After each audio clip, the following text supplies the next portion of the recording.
Hoeveel boekingen zijn er al voor carnaval eigenlijk dit jaar? Het begint te lopen, maar het wordt steeds meer op de laatste termijn boeken. Dat is steeds moeilijker. Buiten dat de concurrentie is groot. De tijden zijn anders natuurlijk, dus wij zijn absoluut nog niet volgeboekt. We hebben nog wel plaatsjes, maar we mogen niet mopperen, moet ik zeggen. Dat heeft allemaal te maken met de recessie en met allerlei oorzaken dat dingen achterblijven en ook dingen anders kunnen. Dus op het moment dat je zonder een artiest kunt in een horecabedrijf, dan wachten ze gewoon.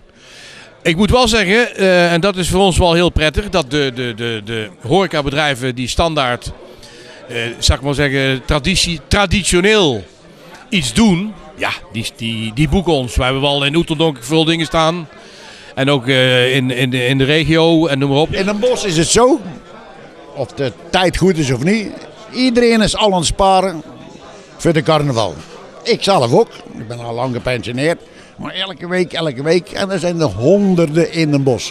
Ik blijf erbij. Ik ben al overal geweest met de kikvorsen. Maar carnaval is alleen maar in Den Bosch. Wij houden van het feest, we houden van carnaval. En als het de tijd toelaat, dan gaan wij na onze optreden, als het niet te laat wordt, absoluut nog even een biertje drinken. Ja, natuurlijk. Waarom niet, hè? En ik moet toch even allemaal proberen wat we zingen. Het feest kan beginnen, want wij zijn binnen. Doe ze thuis hartelijke groeten. Het is hier binnen naar buiten. Kunnen wij hier overnachten? Geef ons een sleutel maar. Doe een stapje naar voren. Dus wij testen alles uit.